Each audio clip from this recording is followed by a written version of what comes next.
கடலூர் மாவட்டம் உடலப்பட்டு பகுதியில் வடமாநில தொழிலாளர்கள் மீது தாக்குதல் நடத்தப்பட்ட சம்பவம் பரபரப்பை ஏற்படுத்தியுள்ளது. தொடர்பான கூடுதல் விவரங்களோடு இணைகிறார் செய்தியாளர் பிரேம். விவரங்களை பதிவு செய்யலாம். எதற்காக இந்த தாக்குதல் நடத்தப்பட்டது? பாலவேல், விழுப்புரம் நாகப்பட்டினம் இடையே 4 வழிச்சாலை சிமெண்ட் சாலை அமைக்கும் பணி என்பது கடந்த 2 ஆண்டுகளுக்கு மேலாக நடைபெற்று வருகிறது.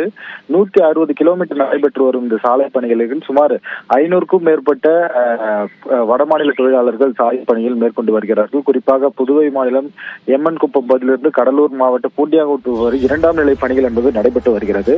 இதில் 500க்கும் மேற்பட்டோர் வடமாநில தொழிலைச் சேர்ந்தவர்கள் பல்வேறு பணிகளில் ஈடுபட்டு வரும் நிலையில் நேற்று இரவு அவர்கள் உடல்பட்டு என்ற பகுதியில் அங்கேயே முகாமிட்டு தங்கிக் கொண்டிருக்கிறார்கள். அதிகாலையில் 2 இருசக்கர வாகனங்கள் வந்த மர்ம நபர்கள் அங்கிருக்கக்கூடிய இரும்பு கம்பிகள் மற்றும் பைப்புகளை திருடுவதற்காக வந்திருக்கிறார்கள். இதனை தட்டி கேட்ட வடமாநில தொழிலாளர்களை சரமாரியாக அந்த 2 இளைஞர்கள் தாக்கியிருக்கிறார்கள். மேலும் அவர்களை தாக்கிவிட்டு அவரிடமிருந்த செல்போன்கள் மற்றும் பணங்களையும் பறித்து சென்றதாக குற்றச்சாட்டு புகார் எழுந்திருக்கிறது.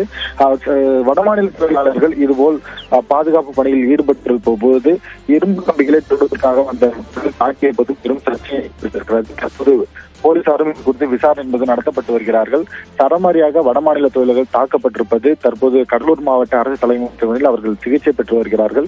தொடர்ந்து இது குறித்து கடலூர் மாவட்ட எஸ்பியும் தனிப்படை அமைத்து தற்போது அந்த பகுதியில் ரோந்து பணியில் ஈடுபடுவதற்காக காவல்துறையில் நியமிக்கப்பட்டிருக்கிறார்கள். தொடர்ச்சியாக வடமாநில தொழிலாளர்கள் மீது தாக்கப்பட்ட சம்பவம் பெரும் சர்ச்சையும் பரபரப்பை ஏற்படுத்தியிருக்கிறது. பாலவேல், நன்றி பிரேம், விரிவான விவரங்களுக்கு.